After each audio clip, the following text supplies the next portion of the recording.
Hello, welcome to Inspiring Women with ADHD. I am Renee Allen, the host of this podcast.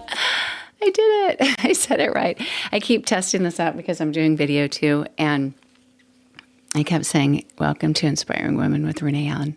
But I think I said it right. Welcome to Inspiring Women with ADHD. I'm Renee Allen, the host of this podcast, and I am recording with video now. Yay, yay, yay.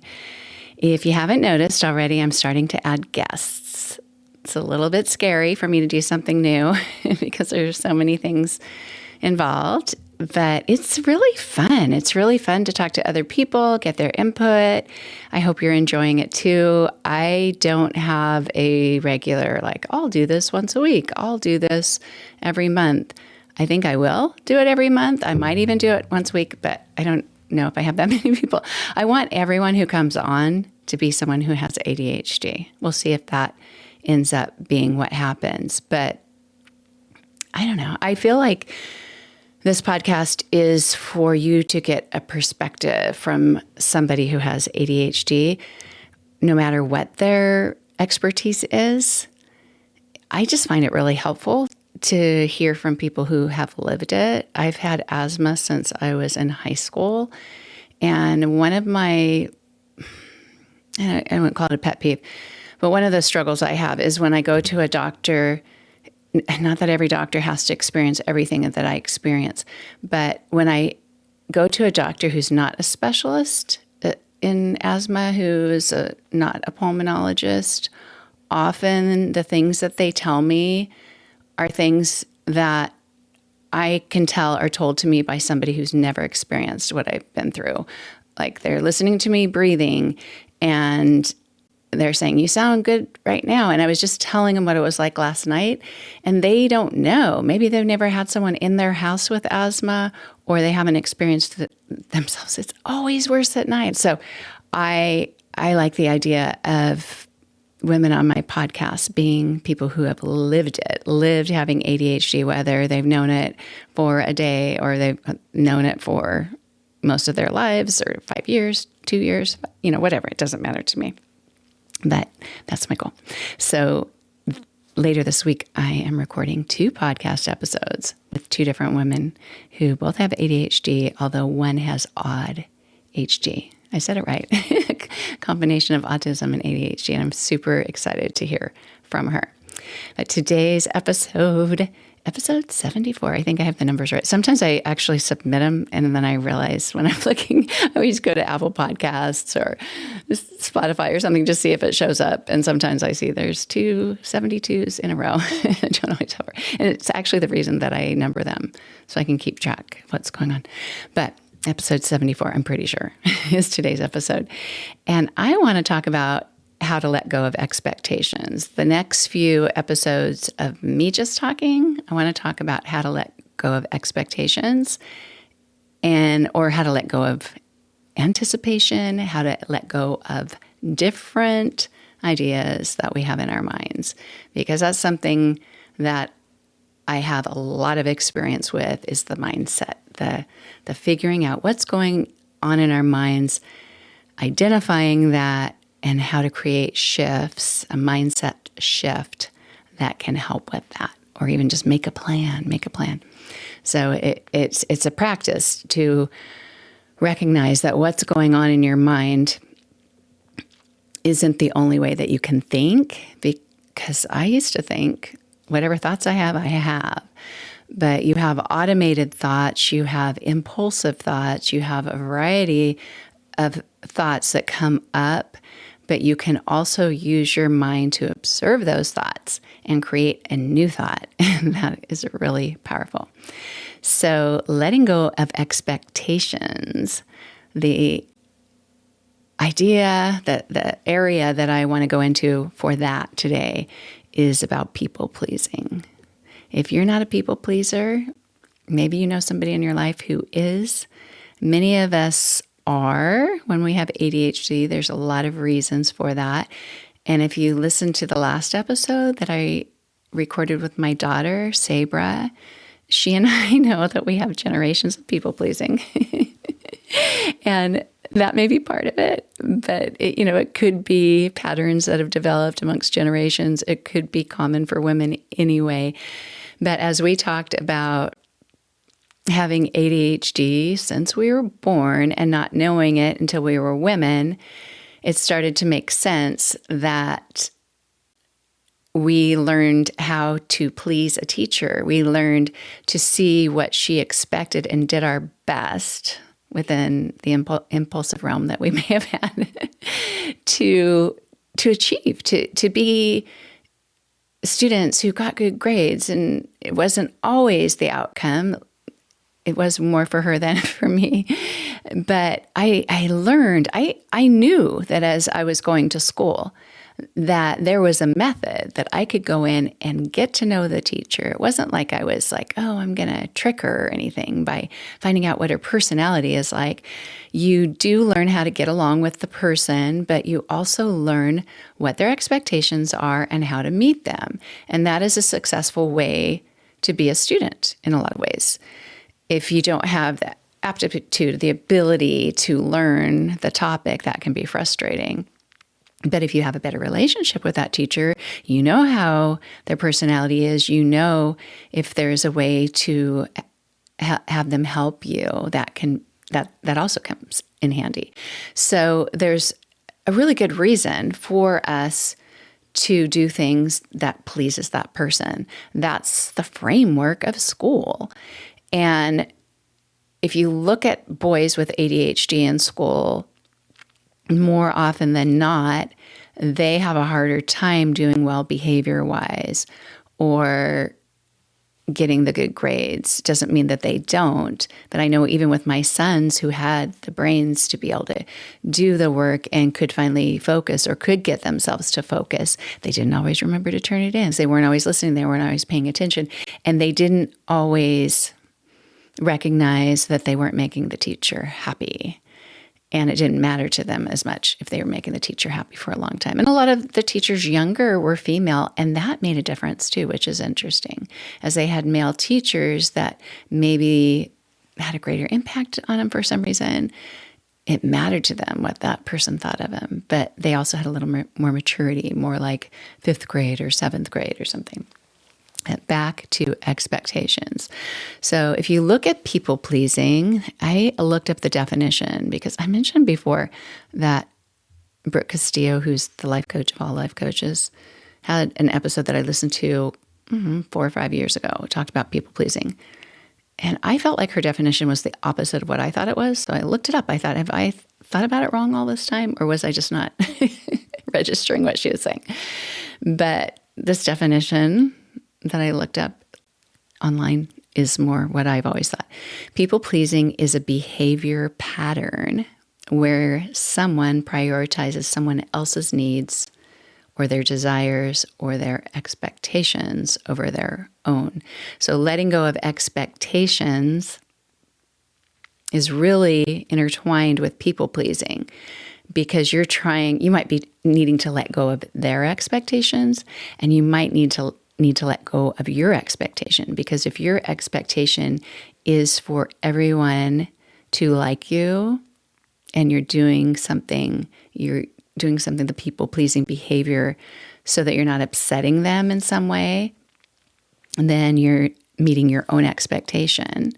But is that the best thing to do? I'm still in the camp that sometimes people-pleasing is the best thing to do. Sometimes it is so much easier.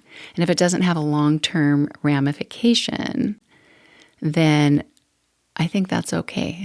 I think that's okay. And to me, a lot of times the people-pleasing comes in the form of not sacrificing myself, because sometimes that happens. You sacrifice your own needs. Well, that's one thing that it says in here is prioritizing someone else's needs. Sometimes that need is to make them happy, to make them not think that they're wrong. I don't know. That could be it. But it could also be sacrificing yourself more in that. So I've seen it both ways, where prioritizing someone else's needs doesn't always sacrifice myself unless I have determined that I have to be 100% honest. Then not doing that is a sacrifice. So I'll give you an example. And I apologize in advance if I ever share a story more than once, because it's possible when you're chatty. But years ago, there was a woman who had a surgery. She was an older woman who I was good friends with. And I went to visit her in the hospital. It was before I ever went to the hospital for surgery. After I did and stayed in the hospital for 3 days, I realized I don't think I should ever visit someone in the hospital after they have surgery. Like, that is a time for someone to rest without a visitor. Maybe after having a baby, that was a fun idea, but I don't know. When people used to say, you should go visit them and they're in the hospital, I realized I'm struggling here. I don't want everyone watching me. But anyway, so I went to visit her in the hospital because that was before I had an understanding that I didn't like that and I didn't want to do that to someone else. But I went to visit her, and I don't remember bringing anything with me but myself. And she was asleep when I got there, and the nurses said, yeah, she went to sleep. She might be sleeping for quite a while. So I think I found a pad of paper and just wrote her a note that I came by. And that's like, hope you're doing well, came by to see you. And then I left. Well, after she got out of the hospital and was doing much better, and I saw her at church, she said to me, I appreciate so much that you came by the hospital. I love that blue vase that you brought the flowers in. And every time I see that blue vase, I smile and think of you. So the reason I'm laughing is because I didn't give her the blue vase of flowers. And I have a friend who people often mix us up, confused us. Side by side, we don't look anything the same, but we both have brown hair. We're both about the same height, give or take a few inches, both about the same weight, give or take whatever. And we both had a lot of kids. I had 6 kids. She had 5. They were about the same age. And we both drove SUVs, but hers was a Ford and mine was a Chevy. So they were even different colors. Mine was white and hers was dark blue. But one time I went through the teller at the bank and the drive-through, and someone said something like, oh, how's your son doing? Like, she referred to one of his sons. I can't even talk straight. She referred to one of my friend's sons, and I realized, because I thought, what are you talking about? What are you talking about? And then I realized, oh, you think this is Cheryl Lee. You think this is Cheryl Lee. I'm not her. I'm like, oh, no, I'm Renee.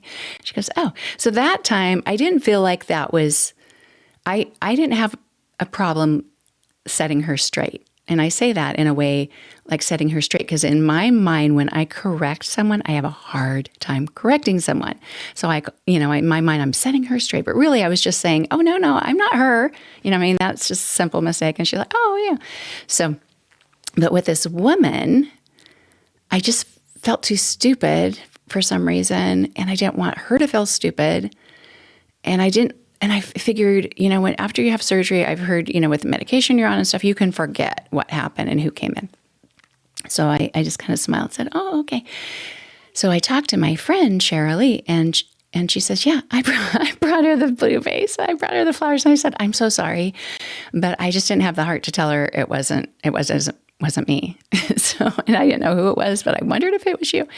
But for years after that, every time I'd see her, you know how sometimes older people can repeat the story of, every time I see that blue vase, and it compounded a little bit of my guilt of, I should have just told her in the first place, and I laugh about it with my friend Cheryl Lee. There's another thank you coming your way. I deliver the thank yous through me from her, but she was never getting the credit. And that was a people-pleasing behavior, even though it didn't, my friend didn't really care. I was prioritizing that other woman's needs over my own, and probably a little bit I was prioritizing my own because I didn't want to feel, I would feel bad telling her, so that was a need I was prioritizing too, that I didn't want to feel bad. So that gets complicated, doesn't it? Because we often think we're only pleasing them, but I was really pleasing myself too, my own discomfort. So I just smiled. and said, oh, and recently that happened again. Someone said, oh, I love that you're wearing that shirt that I gave you. And I just smiled like, yeah. And it wasn't the shirt that she gave me, but I didn't tell her. So is that stupid? But I don't know. She was happy saying it. I felt more comfortable not saying anything. But there are other things where you might not stand up for yourself. You might just be the peacemaker, and it's good to be a peacemaker. It is also good to prioritize yourself and not just let everything, just not let everything not be authentic to yourself. Does that make sense? You want to have it because you lose a sense of your own self, your own authenticity if you just are agreeable all the time. So, yeah. So what would be some reasons that women with ADHD might do this? And it might be that we're trying to help the other person not feel like they were wrong. It might be to avoid conflict. That's a big one. If you have ever said the words, I don't like conflict, I don't like conflict, I don't like conflict. I've said that 1,000 times. I do not like conflict. I'd rather just have it be peaceful than speak up. And not everybody's like that. When I watch TV, when I watch shows, when I watch police officers in shows, and my best friend's dad was a highway patrolman. I know there are a lot of really great police officers, highway patrolmen, everyone, sheriffs, everyone. But when I watch those shows, I know that I couldn't do that because they aren't making peace with people when they talk to them. They, at least in the TV shows, they talk aggressively. It hasn't always been the case in real life, but I just think I couldn't do that. I couldn't go around not thinking. I couldn't give someone a ticket. I couldn't leave a situation. I would have a hard time leaving a situation thinking that someone felt worse because I interacted with them and then better. Have you ever thought that? And even with being a boss or a supervisor, same thing. I watch these shows and when they say something like, why didn't you do this? And they walk out of the office and, and they just gave it to them and they just were frank. These are our needs and blah, blah, blah, blah, blah. And I think I couldn't do that. So are you somebody who doesn't like conflict, or even if there isn't a conflict because you're the person in authority, you would rather be friends with everyone? That might be you. Maybe not. And I respect people who are the maybe nots, or no, I don't have a problem being a person of authority. I do. With children, I do a little bit better, I think. But that's that. So here's the thing. If you have a mindset of, I can only do it this way, and if it's serving you well, you're doing fine with it, you're not having regrets afterwards, or you don't feel like you're losing yourself in it, then maybe you found a balance that works for you. But if you're finding, this isn't working for me, this is a relationship where we've defined expectations, and part of that was my behavior, and I'm not happy with it this way, stepping back and redefining it can be hard for somebody else, and it can be hard for you. So looking at the expectations that you have of, it always needs to be happy, it always needs to be peaceful. It can't always be peaceful, and to a big degree, we can't control that with a lot of people. But when we can, sometimes it's nicer to be the people pleaser.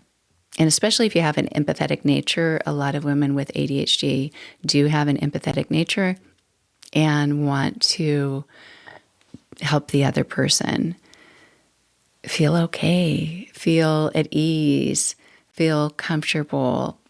You are sensing their emotions. And I know I have to apologize, the distracted part of my ADHD. When I'm watching and I see part of my ponytail but not enough of it, it bothers me. And I don't know what that is. And, oh, there it is. So I actually put a mirror over here because when I look at the camera, and maybe I shouldn't while I'm recording, it's showing me backwards. And I tried it the first one with video, just mirror cueing or mirror viewing. That's how I teach yoga. Like if my right hand goes up, this is my right hand, it looks the same. It looks like I'm looking in the mirror, but it ends up looking weird on here. Like the first time I wore a Taylor Swift shirt and she was written backwards, and that bothered me. So all the things that bother me, I keep changing it. But I put a mirror here so I could look and see, oh, what was that? That's what that was. Okay, wrapping it up. Not wrapping it up, but reeling it in. Maybe a little bit of each.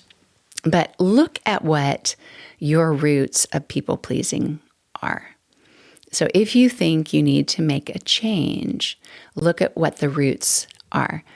One can be empathy. If you're super empathetic, if anyone's ever told you you're an empath, somebody told me that. I don't know if I'm truly an empath, but I've been told that. So I thought maybe. But if you're highly empathetic, you may be one of the women with ADHD who have that trait, and you're very sensitive. You absorb other people's energy. You're sensitive to their emotions. It can be a lovely, lovely trait, and you can have it your whole life, and you can have a lovely life. But if you allow that to lead to prioritizing other people's comfort over your own well-being, so maybe it's not just your comfort level, but your own well-being, because I've learned that I walk away uncomfortable if I do please myself, if I do take care of my own needs. Often I feel uncomfortable because it's almost like I've taken something from someone else. I don't like to be a taker. I don't know if that's a term, but I'm just saying it right now.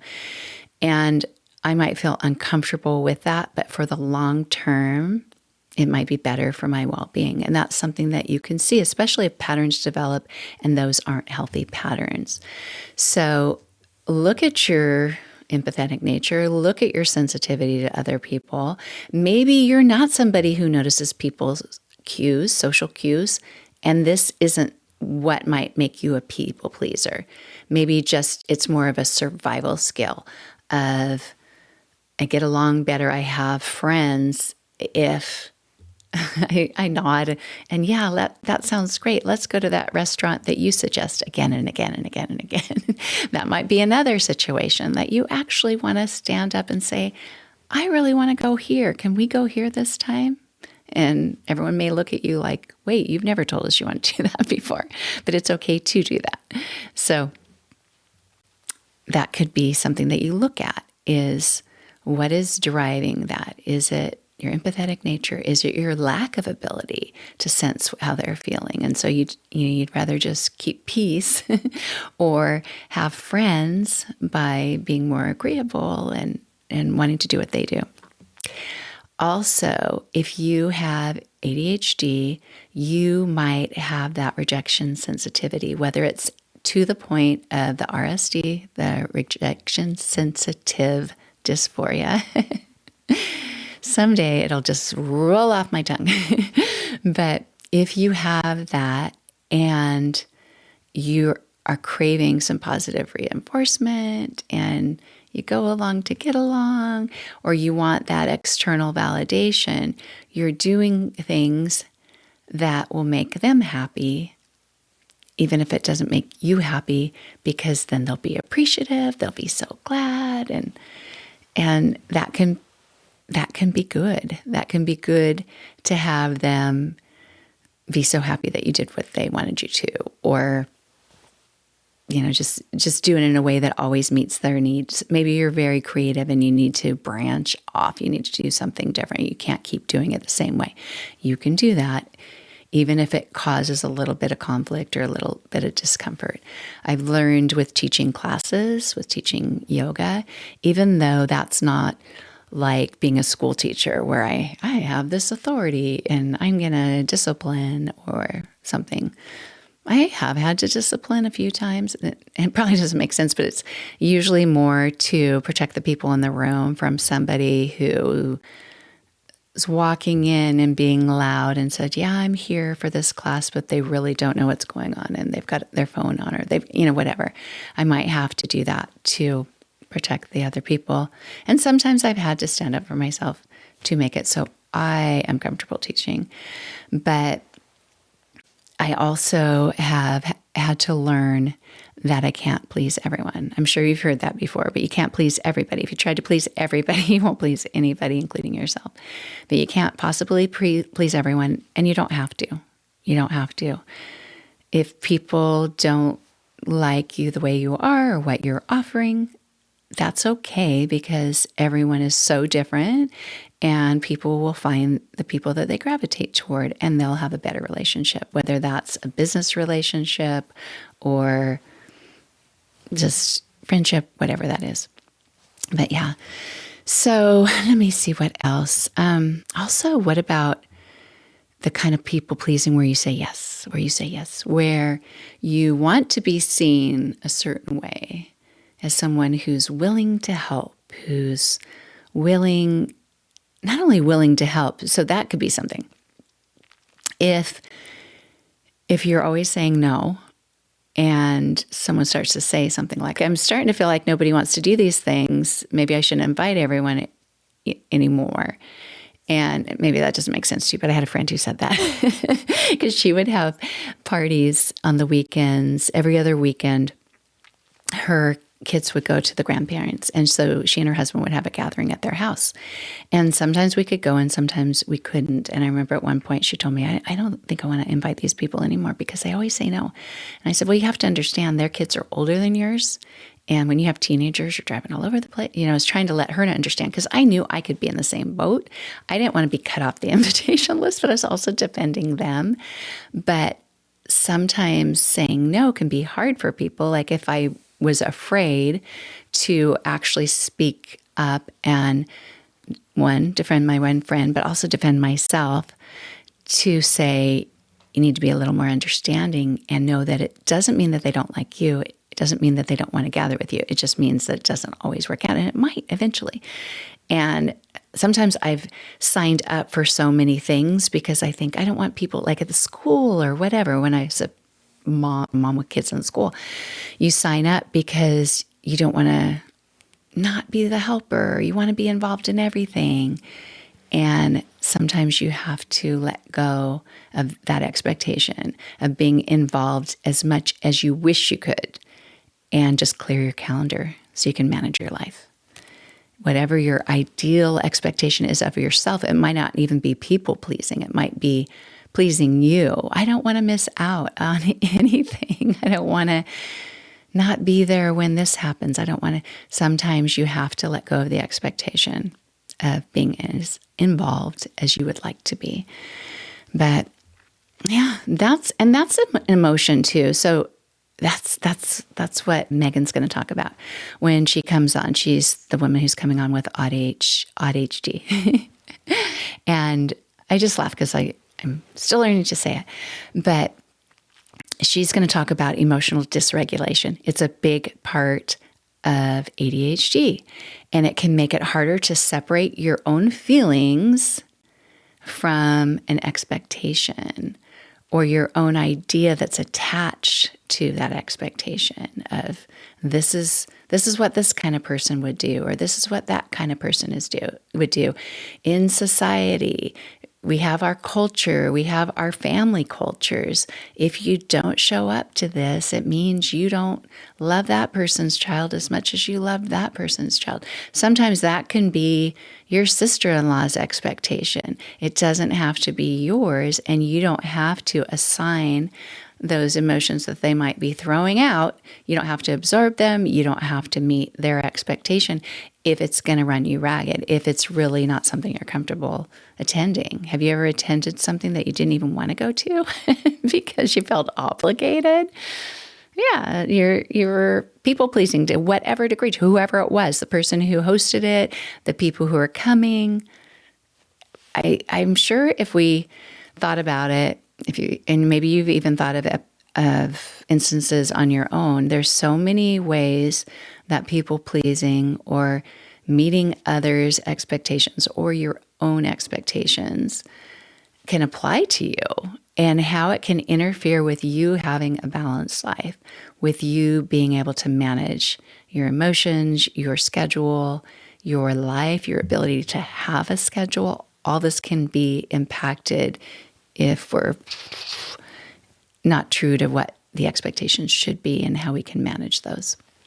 So I think that might be it for today. I know I don't often have very short episodes, but I want to have some shorter episodes available and take this in chunks, because letting go, it can apply a lot of times as a yoga teacher. Just let go of your thoughts, let go of your this, let go.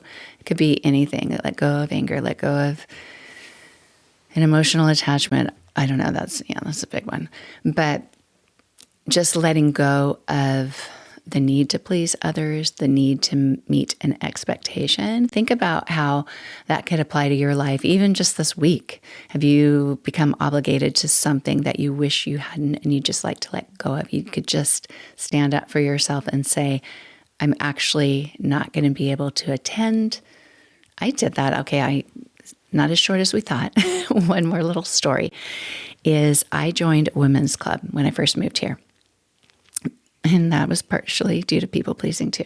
So my next door neighbor, we're new to Florida, new to the East Coast, new to anywhere past California. So new to the area.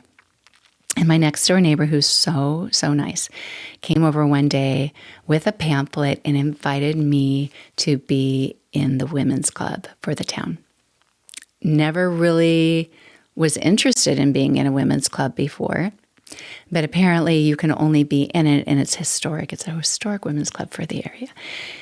And they do a lot of amazing things. It's a service club. They have a lot of different, maybe all women's clubs have this, but they have a lot of different, I don't know what we call them, areas where they, we're the book club part, we're the recipe sharing, but a lot of them do things that benefit different charities or different schools or different populations. And it's really quite fabulous. Even just saving the historic buildings in the city.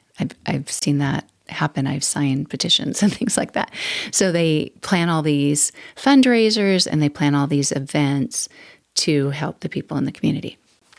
And I really didn't think I had time for that. And the clubhouse is about a half hour from my house. But my next door neighbor said, this is really amazing. I'm so glad I'm in it.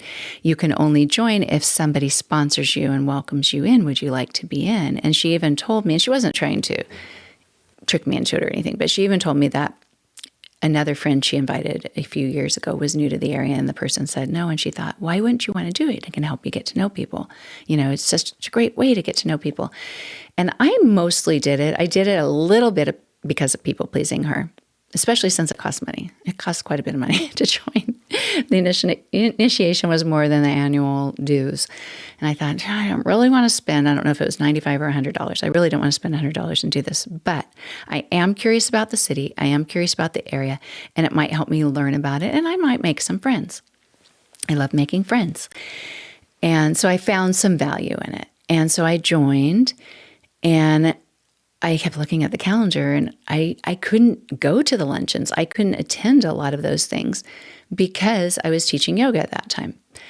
But I finally found a luncheon that I could go to, and I did. I met some women, and everyone that I met I had to talk to for the first time. Didn't know a single soul except for my friend, but she was usually busy doing something else.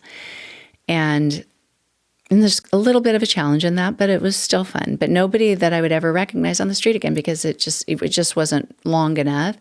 So I'm trying to find the value here, right? So the second one I go to was their annual thing where you get to go to a booth, little tables where each foundation, I'll just call it, maybe it's a committee. Yeah, because they have chairpersons. It's probably a committee. Each committee had a table, and they would tell you, this is what we do. This is what we raise money for. And this is what you can sign up to either be on the committee or help with something. So I signed up to bring Christmas treats for the float that's in the parade, or no, it couldn't have been a float. It was something at Christmas time. Maybe it was one of those tree like you buy a tree, I can't remember what they're called, but those occasions where there are a lot of trees and you go and you walk around, and you probably have to pay money to go, and then you sign up for a raffle or something and you can get a tree. So I probably signed up to bake cookies or something because I thought I can do that. And as I'm walking around, I meet a woman who's in her 90s, and she'd been in the club for many, many years, many, many years. And she said, if I can give you a piece of advice, don't sign up for very much at all. Like, if anything, don't even sign up for anything, because it's very easy to come in here and just think, I should help with this, I should help with that, I should help with this. And you feel a little bit of the pressure from the person talking to you. And I enjoyed talking to her. It reminded me a lot of talking to my grandma. And I thought, okay, I already signed up for cookies. I'm going to be really careful here, because I was thinking I would like to go to the schools and read to the children. I would like to do that. That would help them get books. I would like to do this, but I would look at it logistically. And I thought, how do you fit this in your life? And you want to start a podcast. I hadn't started my podcast yet. You want to do these other things. How are you going to have time? So I did have some of my own priority in there, but the people pleasing was shouting at you. That's why advertising is so powerful, because it almost shouts at you and it kind of drowns down your own priorities. So I walked around, and there was one for the fashion show committee. And the fashion show committee, I don't know who they raise their money for. Maybe it's just the women's club, and the women's club donates a lot every year. But the fashion show, I thought, that sounds fun. And so I signed up because I thought I'd like to help with that in some way. I didn't realize I was signing up to be, well, and this is an ADHD thing. So that's another reason to be cautious about what you sign up for, because I can't even count the number of times that I've signed up for something and I didn't realize what I was signing up for. So I thought I was just signing up like to get on an email list, and can you bring cookies? Sure, I'll bring cookies to the fashion show, because, well, the fashion show. With the Christmas tree event, I didn't even feel like driving them over that night. I just thought, oh my gosh, that's going to be a lot. It's like, it really was more than I could do at Christmas time. And thankfully my neighbors took them for me. So I thought, don't sign up for that next year unless you know she can take them for you. But back to the fashion show. So months later, I start getting emails from the fashion show committee chair. And she's talking about the fashion show, like the first meeting and all these meetings that we need to attend. And I thought, I don't have time to attend meetings. And I thought, well, maybe I'll stay under the radar and stuff. And I thought it would be fun to be in the fashion show. I think it would be fun to show up and wear clothes from a store. And it was going to be from Dillard's, which I had never been in a Dillard's, maybe more than once when visiting my sister-in-law in Arizona. But I knew it was a department store, and I thought that would be fun, probably to be in the fashion show. So they kept sending emails. So I wrote and said, they said, we need this many people to be in the fashion show. We need we need new members. And I was a new member. We need members who have been in the club for a really long time, and then some in the middle. So I thought, well, I'm a new member. So I wrote back and said, if you're still looking for people who are new members, I would like to be in the fashion show. And she wrote back and said, oh, we're not having any committee members be in the fashion show, just people who aren't on the committee. We need the committee members too much because we're going to rely on you that whole week or whatever it was. And I thought, I didn't know I was on the committee. And so, and then I couldn't be in the fashion show. And, and if they didn't want me to be in the fashion show, they didn't want me, but that was her reason. And they were still looking for someone. So I thought, okay, this is a problem. And so meanwhile, I'm thinking about this and I'm thinking, I can't commit to being on this committee, but how do I tell them? Can I just not show up? Can blah, blah, blah, blah. I don't want to do that. That doesn't feel responsible. So I wrote to the committee chair, and there were maybe 3 kind of top people. And I said, I think there's been a misunderstanding on my part. I didn't know that I was signing up to be on a committee. I just thought I was signing up to help, like if you needed somebody to be a model or someone to bring food or something like that. I don't have time to be on the committee. And I'm telling you, the people-pleasing part of me was very challenged. My heart rate was high. I rewrote my email. I don't know how many times. I was so worried about sending this. And it was just scary and, closing my eyes like I'm jumping off a cliff and everything. And I send the email. I'm sorry. And she wrote back and said, no problem. We understand. And when I said, and I won't be able to attend that meeting, because they were wanting to know who was going to attend. I won't be able to attend that meeting and do not want to be on the committee. And she said, all right. Oh dear, just one second. I had to stop because it said your battery's almost dead. And I didn't think I had my charger up here. I did. I just didn't have it plugged in. So anyway, so back to the story. Where was I? ADHD. Can we find that thought again? Oh, yeah. So I sent the email. She wrote back and said, yeah, that's fine. That's fine. Don't even worry about it. I'm like, yay, don't even worry about it. Like a really good outcome. And then they have their meeting that I told her I couldn't attend. And because they needed to set subcommittees to plan the event, like people who are going to set up, people who are going to do the food, people who are going to coordinate the models, all those things. So they wrote back and said, we have a communications committee chair, but we don't have anybody to help her. Can anybody help her? I'm not sure what happened, but the next email that comes out says, we're so excited to have Renee Allen assisting the committee chair. That'll be really helpful for her.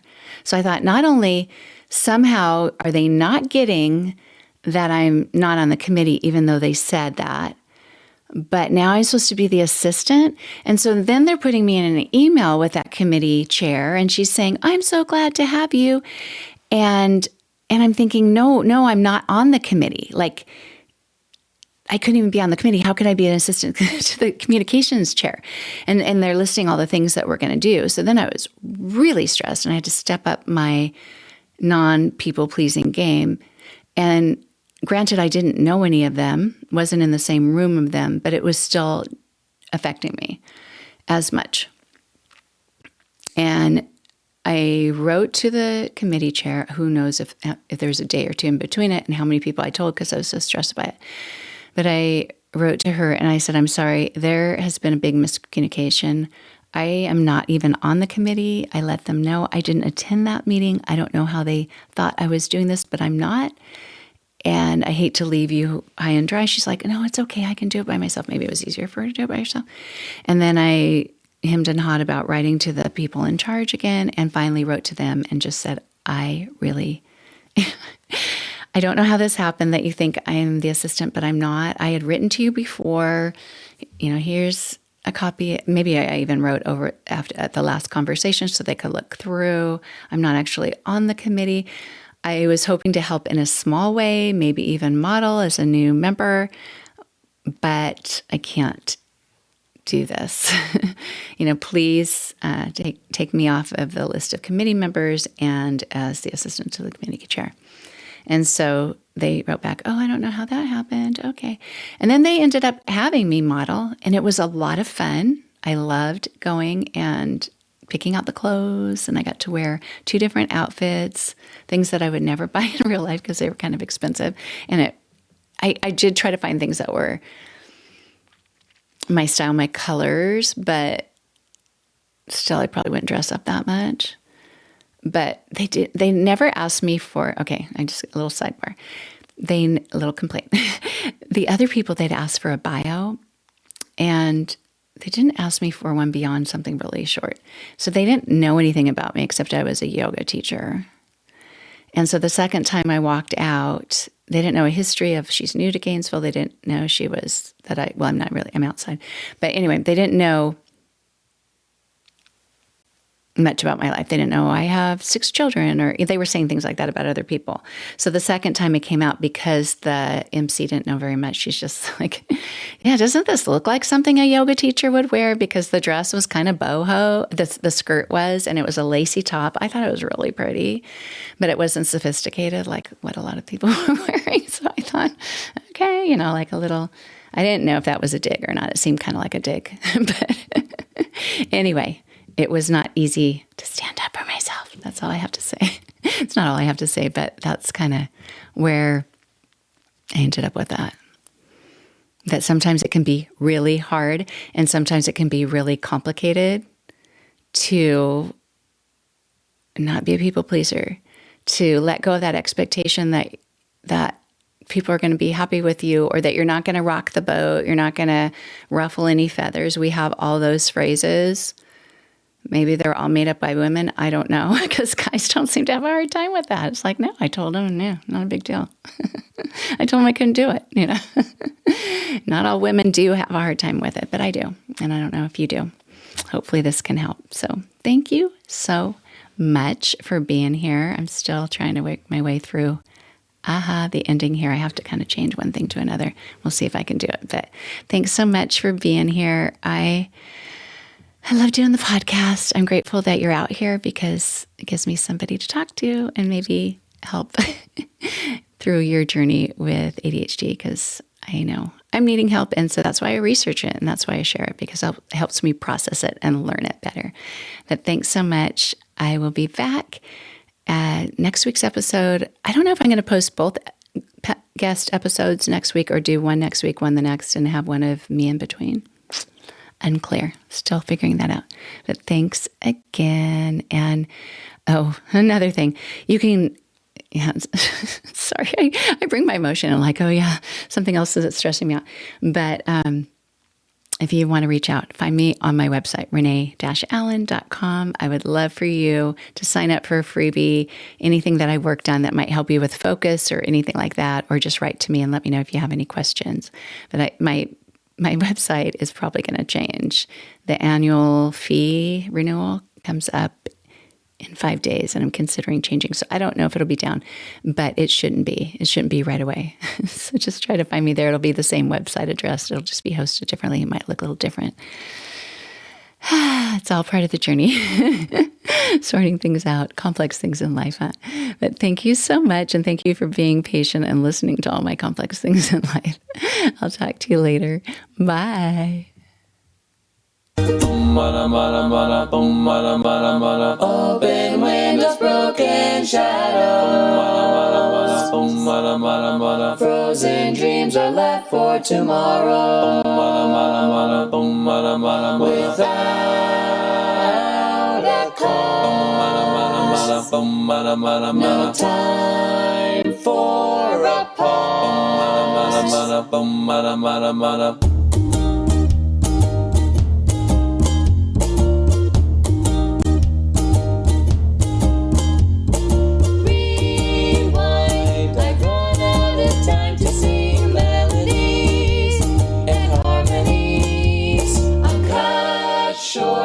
The silence of sound has yet been found, but not by me.